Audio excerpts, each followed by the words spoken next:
शिक्षक और बच्चों के बीच आपने मार्मिक दृश्य कई बार देखे होंगे, लेकिन अब की बार देपालपुर से जो तस्वीर सामने आई है वो गुरु और शिष्य के रिश्ते के सुंदर चेहरे को इजहार करता है। यहाँ पर एक शिक्षिका ने ऑनलाइन अपने तबादले के लिए आवेदन किया था, जिसके चलते महिला का तबादला हो गया। वहीं जब स्कूल की छात्राओं को शिक्षिका के तबादले का पता चला तो छात्राएं सड़क पर उतर आई। देखिए एक खास रिपोर्ट।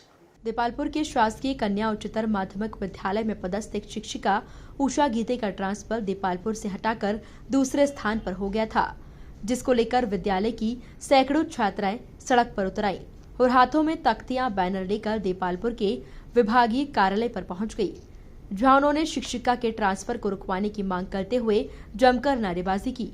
यहाँ तक कि इतना भी कहा कि अगर ट्रांसफर समय पर नहीं रोका गया तो आने वाले समय में भी भूख हड़ताल के साथ सड़क पर चक्का जाम की चेतावनी दी।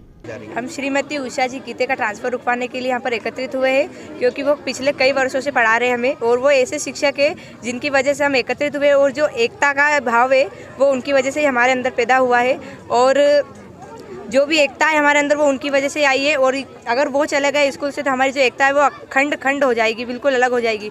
और वो जिस तरह शेरनी की तरह चलते हैं हम भी उनकी तरह निकल जाते हैं, और उन्हीं से हमें हिम्मत मिली है।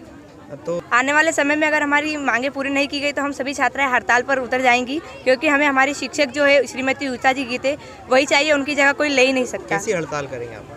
भूख प्यास सब जो भी है हम अन्न पानी का त्याग कर देंगे।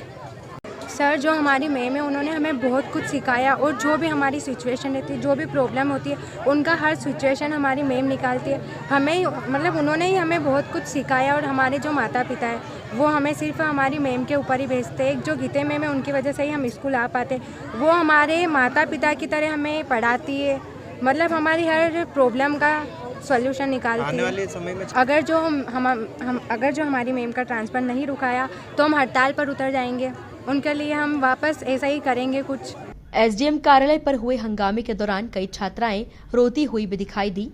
वहीं छात्राओं की मांग को देखते हुए देपालपुर एसडीएम रवि वर्मा ने संबंधित शिक्षिका को भी मौके पर बुलाया और छात्राओं की मांग के अनुसार रुकने का निवेदन किया, जिसके चलते उन्होंने रुकने की सहमति प्रदान की, जिससे छात्राओं के चेहरे पर फिर से मुस्कान लौट आई, जहां उन्होंने मिठाई बांटकर खुशियां जाहिर की। मेरी तो स्वेच्छा से मैंने आवेदन किया था और मैं जाना ही चाहती हूँ, क्योंकि मैंने बहुत साल यहाँ सेवाएं दे दी है, लेकिन बच्चों ने ये जो रैली वगैरह किया, और एसडीएम साहब के निवेदन पे मतलब मैं बच्चों की बात को मान रही हूँ कि ठीक है, मुझे सर की भी आज्ञा का पालन करना है और मैं रुक जाऊँगी इस सेशन में। आने वाले समय में अगर शायद जाएंगे? मैं जाऊँगी, बिल्कुल जाने के लिए तो भरा था मैंने स्वेच्छा से। वही मामले को लेकर एसडीएम रवि वर्मा ने विशेष रुचि दिखाई दी, जिसको लेकर उन्होंने शिक्षिका उषा गीते की तारीफ की और बताया कि उनके आग्रह पर शिक्षिका ने अपना ट्रांसफर आवेदन वापस ले लिया। ये कन्या माध्यमिक विद्यालय है।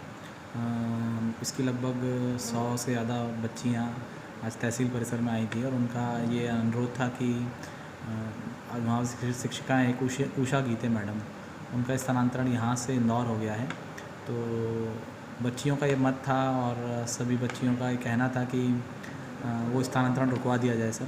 तो चूँकि मैंने मैडम को ही यहाँ पर बुला लिया था, और मैडम के स्वयं के व्यय पर ये स्थानांतरण राज्य शासन के द्वारा किया गया था। मैडम ने स्वयं बच्चियों के और जो स्कूल के बच्चे हैं उनसे सहमत होते हुए, उनकी भावनाओं को ध्यान में रखते हुए बच्चियों का निवेदन स्वीकार किया। इसके लिए मैं भी बहुत आभारी हूँ मैडम का। तो इस सेशन के लिए मैडम अब यहीं पर ही स्कूल में अपनी सेवाएं देंगी। हालांकि शिक्षिका उषा गीते ने अपनी व्यक्तिगत परेशानियों का हवाला देते हुए आगामी शिक्षण सत्र में ट्रांसफर की बात कही। Bureau report, MP news, Depalpur.